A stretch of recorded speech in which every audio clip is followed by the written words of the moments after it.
Hello friends, स्वागत है आप सभी लोगों का हमारे चैनल क्रिकेट स्टडी में। मैं कमल बेस्ट। इस वीडियो के माध्यम से दोस्तों आपके यहाँ पर कराऊंगा आर्मी टेक्निकल एनए का दोस्तों केमिस्ट्री का पार्ट नंबर 11, यानी कि यहाँ पर आपको मिलेगा रसायन विज्ञान का भाग नंबर 11। इससे पहले दोस्तों आपको 10 भाग कराए जा चुके हैं। यदि आपने पिछले वाले भागों को ना देखा हो तो आप जरूर देख लें, ताकि यहाँ तक के क्वेश्चन आपके क्लियर हो जाएँ। आज हम बात करेंगे दोस्तों पार्ट नंबर 11 में महत्वपूर्ण क्वेश्चन होगी, जो कि बार बार पूछे जाते हैं और जिनकी बहुत बहुत पूछे जाने की संभावनाएं रहती हैं।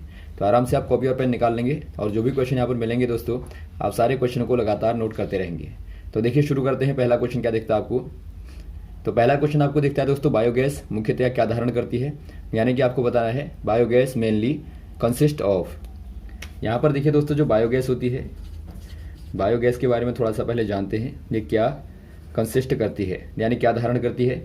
बायोगैस दोस्तों प्राइमरीली ये धारण करती है methane and inert carbon dioxide, यानी कि आप कहेंगे दोस्तों मीथेन और कार्बन डाइऑक्साइड। तो ऑप्शन नंबर कौन सा दिखता है आपको? ऑप्शन नंबर आपको सी वाला दिखता है, यहाँ पर आपको दिया गया है। और ये कैसे बनती है दोस्तों? ये बनती है आपकी जो कार्बनिक या फिर आपके जो ऑर्गेनिक मैटर होते हैं, यानी कि जो कार्बनिक पदार्थ होते हैं, उनके दोस्तों फर्टिलाइजेशन के बाद में, या फिर आप कह सकते हैं दोस्तों उनको सड़ाने के बाद में यहाँ पर बनता है।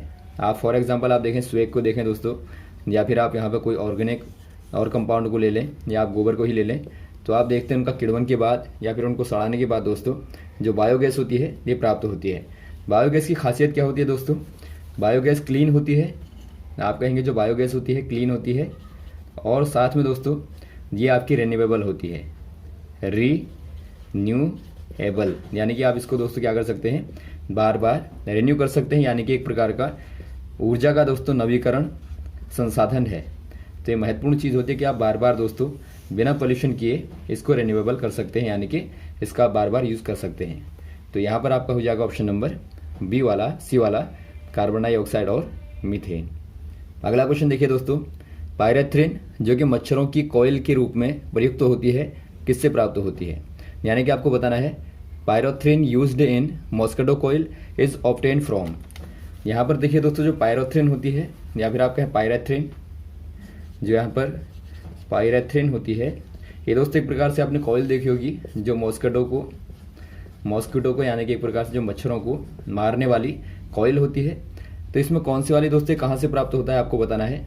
जो पायरेथ्रिन होता है दोस्तों, यह एक प्रकार से प्लांट से, नेचुरल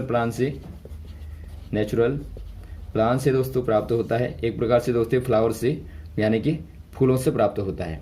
तो आप कह देंगे दोस्तों ऑप्शन नंबर आपका पहला वाला दिखता है। और सीड प्लांट यानी कि एक प्रकार का बीज वाला पौधा, तो ऑप्शन नंबर पहले वाले में आप टिक कर देंगे। अगला क्वेश्चन दिखता है दोस्तों आपको, निम्न में कौन कोमलतम है, यानी कि आपको बताना है विच वन इज सॉफ्टेस्ट। यहाँ पर आपको इनमें से दोस्तों आपको बताना है सॉफ्टेस्ट कौन सा वाला होगा, यानी कोमलतम कौन सा वाला होगा। कोमलतम यहाँ पर देखिए दोस्तों, पहला आपको सोडियम दिया है, फिर एल्यूमिनियम दिया है, फिर आयरन दिया है, फिर कॉपर दिया है। आपको मालूम होगा दोस्तों जो एल्कली मेटल होते हैं, यानी कि एक प्रकार से जो क्षारीय धातुएं होती हैं, धातुएं जो कि दोस्तों आप देखते हैं एस ब्लॉक के ए वाले ग्रुप में होती हैं। तो यहाँ पर देखिए दोस्तों, आपने देखा होगा सोडियम, पोटेशियम और लिथियम को, तो ये तीनों ही दोस्तों सॉफ्ट होती हैं और आप इनको आराम से नाइफ की मदद से, यानी कि एक प्रकार से चाकू के माध्यम से दोस्तों काट भी सकते हैं। तो यहाँ पर आपको देखिए इनमें से दिया है सोडियम, तो आप सोडियम में टिक कर देंगे ऑप्शन नंबर ए वाला। अगला क्वेश्चन दिखता है दोस्तों आपको, कौन तीन धातुएं द्रव अवस्था में होंगी। आपको बताना है कि 30 डिग्री के टेम्परेचर पर दोस्तों, यानी कि तापमान पर कौन तीन धातुएं द्रव अवस्था में होंगी, यानी कि at 30 degree temperature which 3 metals are all liquid. यहाँ पर देखिए दोस्तों, यदि आप 30 डिग्री सेंटीग्रेड की बात करें तो इस पर कौन से वाले मेटल्स यहाँ पे लिक्विड के फॉर्म में होंगे। यहाँ पर देखिए दोस्तों, इनमें से आपको जो दिया गया है ऑप्शन नंबर आप डी वाले में देखते हैं, Hg आपको दिया है और Ga दिया है और Cs। यहाँ पर आपका जो मरकरी होता है दोस्तों, यानी पारा जो होता है, या फिर आप कहें मरकरी, ये दोस्तों क्या होता है, एक प्रकार से लिक्विड फॉर्म में होता है। वैसे ही दोस्तों आप गैलियम को देखेंगे तो ये भी दोस्तों 30 के टेम्परेचर पे लिक्विड फॉर्म में होता है। वैसे आप सीजियम को देखेंगे, ये भी आपका लिक्विड फॉर्म में दोस्तों 30 पे आपको मिलता है। तो यहाँ पर आप ऑप्शन नंबर डी वाले में टिक कर देंगे Hg, Ga एंड Cs। तो ऑप्शन नंबर आपका डी वाला हो जाएगा। अगला क्वेश्चन देखिए दोस्तों, संतुलित समीकरण है, यानी कि आपको बताना है विच इक्वेशन इज करेक्टली बैलेंस्ड। पहले आप समझेंगे दोस्तों जो बैलेंस्ड इक्वेशन होती है क्या होती है। यहाँ पर देखिए दोस्तों, आपने पढ़ा होगा पर लॉ ऑफ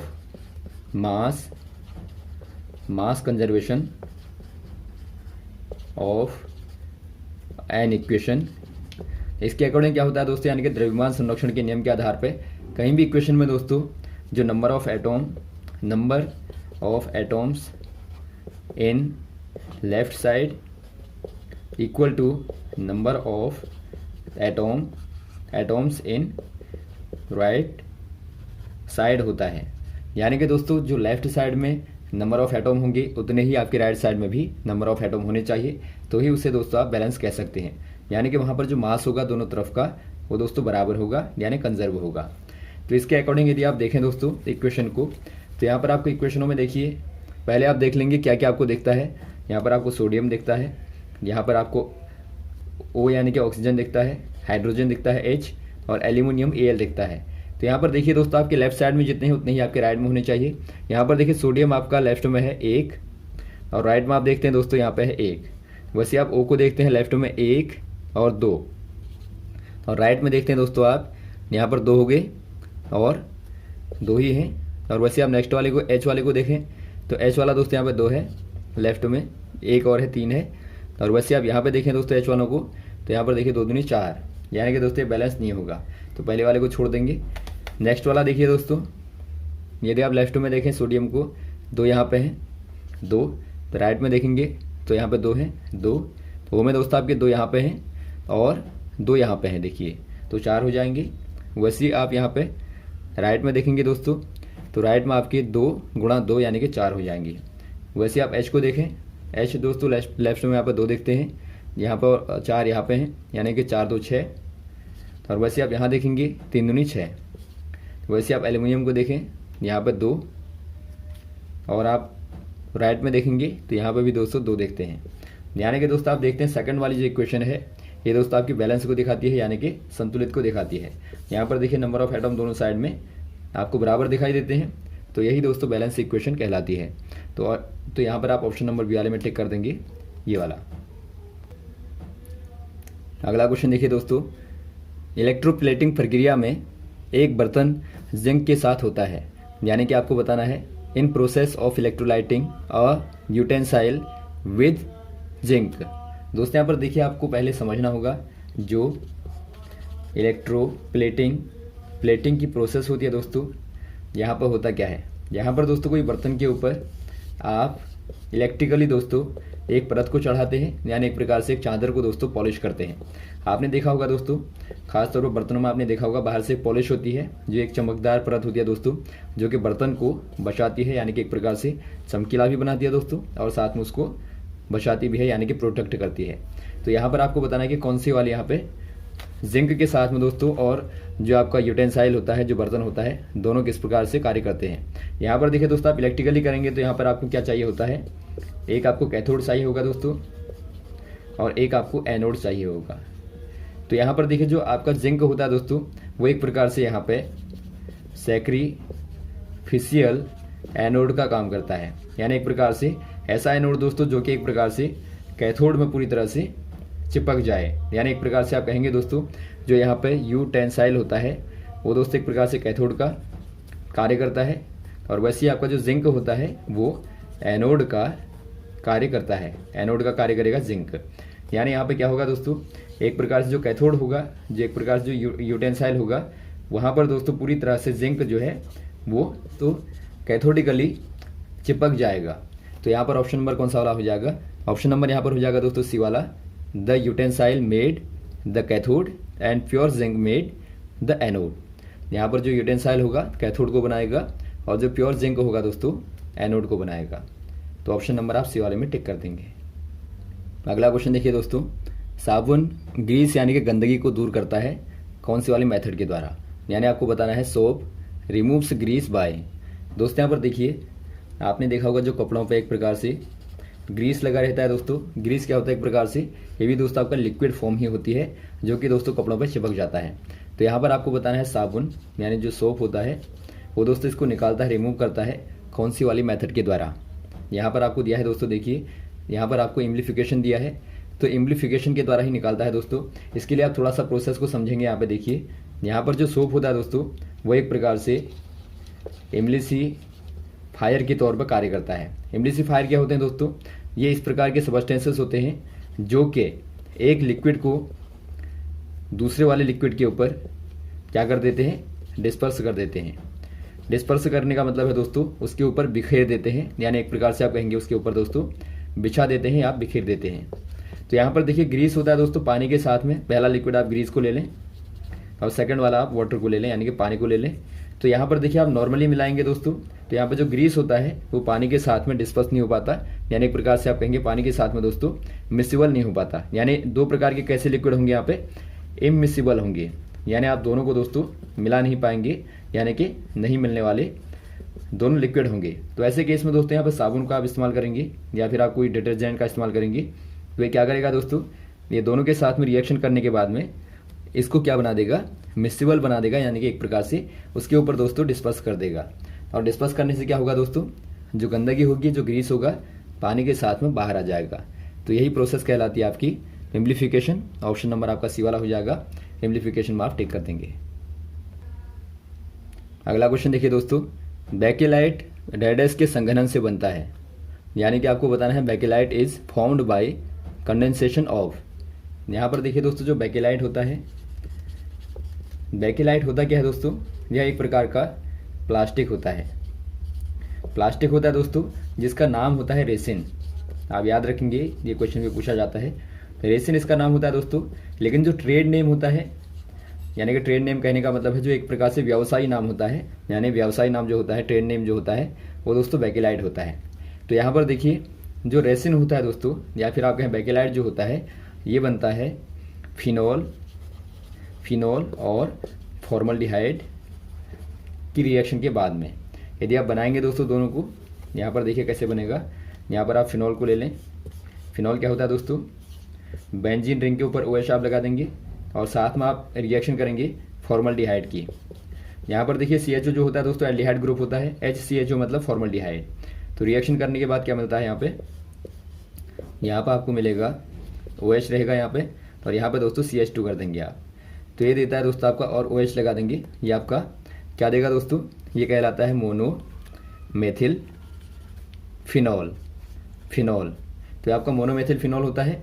तो ऐसे ही आप दोस्तों लगातार चेन को जोड़ देंगे तो यहाँ पर बेकेलाइट बनता है। यानी बेकेलाइट क्या होता है, एक प्रकार का पॉलीमर होता है दोस्तों, जो कि आप बार बार इनको जोड़ने पे, चेन पे जोड़ेंगे दोस्तों। आप यहाँ पर देखिए इस प्रकार से आप जोड़ेंगे, यहाँ पर भी और यहाँ भी आप जोड़ते रहेंगे। तो इस प्रकार की लंबी चेन बनाएंगे यहाँ पर आप, तो आपको क्या मिलेगा, यहाँ CH2 आएगा जोड़ने में, और यहाँ पर आपका CH2 आएगा जोड़ने में, और यहाँ पर आपका CH2 आएगा जोड़ने में। तो इस प्रकार से दोस्तों बहुत लंबी चेन बनाएंगे, और यहाँ पर OH। तो आपको क्या मिलेगा दोस्तों, आपको मिलेगा बेकेलाइट। यही दोस्तों आपका बेकेलाइट कहलाता है, जो कि एक प्रकार से पॉलीमर होता है और प्लास्टिक के फॉर्म में दोस्तों आपको देखने को मिलता है। तो ऑप्शन नंबर कौन सा हो जाएगा, phenol and formaldehyde, option number B वाला हो जाएगा। तो आप बी वाले में टिक कर देंगे। अगला क्वेश्चन देखिए दोस्तों, कौन सी अभिक्रिया धातुओं की सक्रिय श्रेणी के आधार पर है, यानी आपको बताना है which reaction is based on active series of metals. आपको मालूम होगा दोस्तों जो एक्टिव सीरीज होती है मेटल की, एक्टिव सीरीज जो मेटल की होती है दोस्तों, यानी कि सक्रिय श्रेणी जो होती है धातुओं की, इसके आधार पर क्या होता है दोस्तों, माना पहले आपका सोडियम आता है, पोटेशियम आता है। तो यहाँ पर सोडियम के बाद जो पोटेशियम होगा ये दोस्तों कम रिएक्टिव होगा सोडियम की तुलना में। वैसे आप आगे को बढ़ेंगे तो आप यहाँ पे देखेंगे जो पीछे को आते हैं दोस्तों वो आपके लेस रिएक्टिव होंगे एज कम्पेयर टू पहले वालों के। यानी कि यहाँ पर आप देखेंगे जो मैग्नीशियम होगा दोस्तों, मैग्नीशियम के जो आगे वाले होंगे इनको मैग्नीशियम डिस्प्लेस नहीं कर पाएगा और पीछे वालों को आराम से कर देगा। वैसे आप देखें यदि आप H को डिस्प्लेस करना चाहें तो आप AU को देखेंगे दोस्तों, यानी गोल्ड को देखते हैं तो गोल्ड H के पहले बाद में आता है, तो AU दोस्तों H को डिस्प्लेस नहीं कर पाएगा। तो यहाँ पर क्या रीज़न होता है, एक प्रकार से इनकी सक्रियता का, यानी कि इनकी एक्टिवनेस का रीज़न होता है। तो इसी को दोस्तों आप एक्टिव सीरीज कहते हैं। तो ये किसके आधार पर होती है दोस्तों, कौन सी वाली रिएक्शन के आधार पर होती है, यहाँ पर दोस्तों ये डिस्प्लेसमेंट रिएक्शन के अकॉर्डिंग होती है। यदि आप रिएक्शन को देखें दोस्तों एग्जांपल के तौर पे, यदि आप CuSO4 को देखें, कॉपर सल्फेट को, तो और यहाँ पर आप रिएक्शन करा दें आयरन की या फिर दोस्तों आप कॉपर की रिएक्शन, यहाँ पर जिंक की रिएक्शन करा दें, तो आप देखते हैं दोस्तों ज़्यादा रिएक्टिव होते हैं कॉपर की तुलना में। तो यहाँ पर दोस्तों क्या कर देंगे, कॉपर को यहाँ से डिस्प्लेस कर देते हैं, यानी एक प्रकार से आप कहेंगे विस्थापित कर देते हैं, विस्थापित कर देंगे, हटा देंगे। तो यहाँ पर दोस्तों आपका बन जाएगा Zn के साथ करेंगे तो आपका ZnSO4 बनेगा, और यदि आप आयरन के साथ करेंगे तो FeSO4 बनेगा। तो यहाँ पर आपका ZnSO4 और प्लस यहाँ पर कॉपर दोस्तों अलग हो जाएगा, यानी यहाँ पर आपका जिंक सल्फेट बन गया कॉपर सल्फेट से रिएक्शन करने के बाद में। तो ये क्वेश्चन भी आता है कि बताइए जिंक वाले बर्तनों में आप इनको क्यों नहीं रखते, या फिर आप जो हायर मेटल होते हैं, रिएक्टिव मेटल होते हैं, उनमें आप कॉपर सल्फेट के सोल्यूशन को क्यों नहीं रखेंगे। तो इसका रीज़न यही होता है दोस्तों, रिएक्शन करने के बाद में इसको डिस्प्लेस कर देंगे। तो यहाँ पर आप क्लियर देखते हैं दोस्तों, विस्थापन अभिक्रिया आपको दिखती है, यानी कि एक प्रकार से आपको डिस्प्लेसमेंट रिएक्शन दिखाई देती है। तो ऑप्शन नंबर यहाँ पर आप टिक कर देंगे बी वाले में, डिस्प्लेसमेंट। अगला क्वेश्चन देखिए दोस्तों, निम्न में कौन जल में मिलाने पर सिसकी ध्वनि देता है, यानी आपको बताना है which of the following when dissolve in H2O यानी कि वाटर गिव्स ए हिसिंग साउंड। दोस्तों यहाँ पर देखिए जो हिसिंग साउंड देने वाला होता है, हिसिंग साउंड कौन सा वाला देता है आपको बताना है जब आप उसको जल में मिलाते हैं। पहला आपको दिया दोस्तों लाइमस्टोन, सेकंड दिया है स्लैग्ड लाइम, थर्ड दिया है सोडा लाइम, फोर्थ दिया है क्विक लाइम। आप इनको समझेंगे दोस्तों। यहाँ पर देखिए एक इक्वेशन आपको बताते हैं, यहाँ पर जो लाइम स्टोन होता है दोस्तों, लाइम स्टोन यानी कि आप कहते हैं इसको चूना पत्थर, ये दोस्तों आपके यहाँ पर केमिकली नाम होता है इसका कैल्शियम कार्बोनेट यानी कि CaCO3, ये आपका लाइम स्टोन होता है। यदि आप लाइम स्टोन को दोस्तों गर्म कर दें, यानी इसको आप हीट देंगे, तो यहाँ से बनता है दोस्तों, यहाँ से आपका CO2 निकल जाता है, तो यहाँ पर बनेगा CaO, यानी आप इसको कहते हैं दोस्तों क्विक लाइम। क्विक लाइम यानी कि आप कह देंगे बिना बुझा हुआ चूना, बिना बुझा चूना आप इसको कहते हैं। अब यदि आप क्विक लाइम में दोस्तों H2O को मिलाते हैं यानी कि वाटर को मिलाएंगे, तो यहाँ पर क्या होता है, यहाँ पर बनता है CaOH का होल ट्वाइस, इसको आप कहते हैं दोस्तों स्लैग्ड लाइम, लाइम कहेंगे, और ये आपका दोस्तों बुझा हुआ चूना कहलाता है। इसमें क्या होता है दोस्तों, यह एक प्रकार की एक्सोथर्मिक रिएक्शन होती है, यानी कि एक प्रकार से ऊष्माक्षेपी रिएक्शन होती है दोस्तों। और यहाँ पर क्या होगा, तो यहाँ पर हीट निकलती है, यानी कि एक प्रकार से लगभग दोस्तों 15,000 कैलोरी यहाँ पर ऊष्मा निकलती है। तो यहाँ पर ही दोस्तों ऊष्मा निकलने से क्या होता है, एक प्रकार से आपको हिसिंग साउंड या फिर आप कहें दोस्तों बुदबुदाहट आपको सुनाई देती है। तो यहाँ पर आपको जो हिसिंग साउंड वाला है दोस्तों क्या हो जाएगा, तो यहाँ पर हिसिंग साउंड किसको मिलाने से मिली दोस्तों, आपको क्विक लाइम को H2O में मिलाने से मिली। तो आंसर आप कहेंगे क्विक लाइम यानी कि बिना बुझा हुआ चूना होगा, और यहाँ से आपका बुझा चूना बनेगा। और दोबारा से दोस्तों यदि आप यहाँ पर इसका कार्बोनेट कर दें, इसको यानी कार्बोनेट करने का मतलब है आप CO2 के साथ में रिएक्शन करेंगे, दोबारा से दोस्तों आपको यहाँ पर चूना पत्थर मिलेगा यानी कि लाइम स्टोन मिलेगा। तो ये रिएक्शन आप याद रख लें साइकिल को, ताकि आपको ये तीनों ही आराम से याद रहें। और एक और यहाँ पर आपको दिया था सोडा लाइम। सोडा लाइम क्या होता है दोस्तों, यदि आप क्विक लाइम की रिएक्शन करें, जो क्विक लाइम होता है यानी कि CaO होता है दोस्तों, इसकी रिएक्शन आप कर देंगे कास्टिक सोडा के साथ में, कास्टिक सोडा यानी कि NaOH के साथ में रिएक्शन करेंगे, तो यहाँ से आपको मिलता है CaHNaO2। तो ये दोस्तों आपका कहलाता है सोडा लाइम यानी कि लाइम सोडा आप कह सकते हैं। तो आप इनको याद रखेंगे फॉर्मूलों को, ताकि आपको पूछे जाने पर आराम से आप इनको बता पाएँ। अगला क्वेश्चन दिखता है दोस्तों आपको, which element is presence in sindoor, या फिर आप कहें दोस्तों कुमकुम। आपको मालूम होगा दोस्तों जो कुमकुम होता है, जो रेड कलर का होता है, जो श्रृंगार के तौर पे महिलाओं के द्वारा इस्तेमाल किया जाता है। तो आपको बताना है कि कौन सा वाला एलिमेंट वहाँ पर प्रेजेंट होता है, यानी कौन सा वाला तत्व दोस्तों सिंदूर में दोस्तों होता है, या फिर आप कहें कुमकुम में होता है। यहाँ पर दोस्तों यदि आप देखें इसको, तो ये आपका कहलाता है लेड कहलाता है। यानी आप इसका फॉर्मूला देखेंगे दोस्तों, तो Pb3O4 मेनली यहाँ पर होता है। तो यहाँ पर आप देखते हैं दोस्तों लेड यहाँ पे एक प्रकार का एलिमेंट प्रेजेंट होता है। तो आप कह देंगे दोस्तों यहाँ पर लेड प्रेजेंट होता है, ऑप्शन नंबर ए वाला आप टिक कर देंगे। तो यहाँ तक दोस्तों आप क्वेश्चन को तैयार करें, और बाद में लगातार आपको क्वेश्चन बताते रहेंगे, हमारे साथ भी बने रहेगा। यदि कोई कमेंट दोस्तों आपको करना हो क्वेश्चनों के आधार पर, यदि आपको कोई क्वेश्चन समझ में ना आया हो, तो आप ज़रूर कमेंट करें। ओके, थैंक्स, जय हिंद, जय भारत।